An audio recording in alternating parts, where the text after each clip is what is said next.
तरफ गाजा से एक अहम खबर है। गाजा में महाविध्वंस की तैयारी में है इजराइल। गाजा में हमले का इजराइल नया प्लान बना रहा है। पिछले कुछ दिनों में ताबड़तोड़ हमले गाजा के अंदर हुए हैं। TV9 भारतवर्ष पर वो तमाम तस्वीरें आपने देखी हैं। 3 चरण में हमास के 360 ठिकानों को टारगेट किया गया है। अगले चरण में और ज्यादा विध्वंसक प्लान बनाया गया है।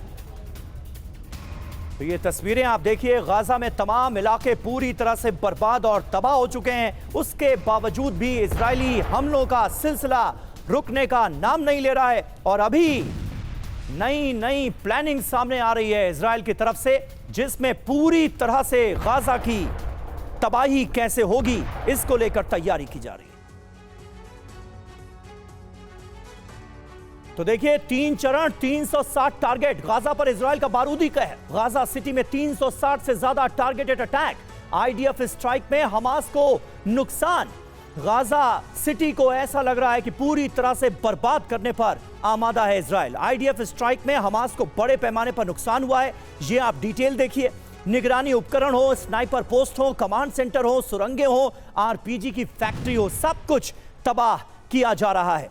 इलाके जो टारगेट पर हैं, पहले चरण में दराज और तुफा, दूसरे और तीसरे चरण में दराज, तुफा और शेख रादवान, ये तमाम इलाके टारगेट पर रहेंगे। कुल 360 टारगेट हैं। मकसद क्या है? हमास को और कमजोर करना, अगली कार्रवाई की तैयारी करना। यह कुल मिलाकर बड़े पैमाने पर मोटिव नजर आ रहा है। सुरभि। बिल्कुल, लेकिन पांडे सर, 7 अक्टूबर 2023, अब तो 7 अक्टूबर 2025 आ रहा है सर।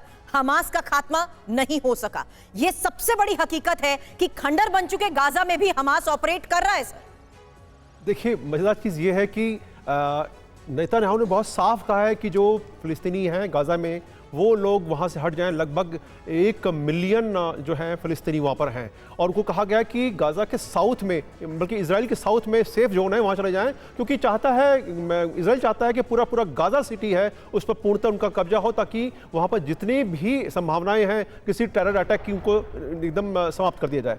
लेकिन इतना सहज नहीं है, क्योंकि इसीलिए जो आप अभी आक्रमण का प्लान बता रहे हैं, जो मल्टी फेज अटैक प्लान किया जा रहा है, 360 टारगेट बनाए जा रहे हैं, उसका उद्देश्य यही है कि कहीं कुछ बचे नहीं। और ये इतने तरीके से बनाए गए हैं, अगर देखा जाए इनको, आप मैप पर अगर टारगेट देखेंगे तो एक सिरे से शुरू होकर दूसरी तरफ जाते हैं बिना किसी गैप के। लेकिन तो इनका उद्देश्य ये है कि इतनी लंबी लड़ाई है, अभी भी एग्जिस्ट कर रहा है, सर्वाइव कर रहा है।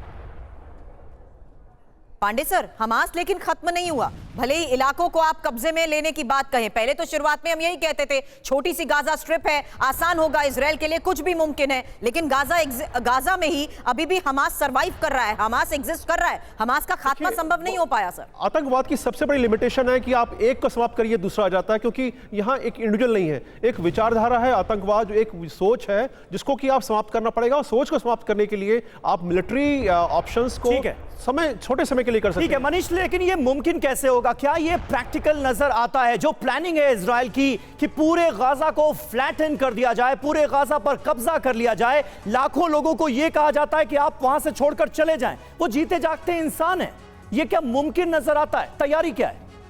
देखिए, इजराइल की मंशा तो यही है। ये अलग बात है कि दुनिया के बाकी देशों का मानना है कि इजराइल की ये ज्यादती नहीं चलेगी और फिलिस्तीन और इजराइल के बीच जो राजनीतिक समाधान है वो सिर्फ और सिर्फ 2 स्टेट सॉल्यूशन ही है। देखिए, हमास इसलिए नहीं खत्म हो रहा क्योंकि इजराइल को भी पता है कि जिस दिन हमास पूरी तरह से खत्म हो जाएगा उसके बाद मुद्दे की बात आएगी और वो होगा कि राजनीतिक सॉल्यूशन होगा, फिलिस्तीन को मान्यता देना, जो इजराइल को मंजूर नहीं है।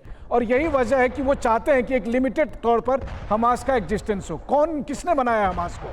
तमाम जानकारों से आप पूछ लीजिए, सबको पता है कि हमास को क्रिएट करने के पीछे इजराइल के मोसाद का हाथ था। और वही जब हाथ से निकल गया, जब वही भस्मासुर हो गया, तो आज हमास को खत्म करने की कोशिश हो रही है।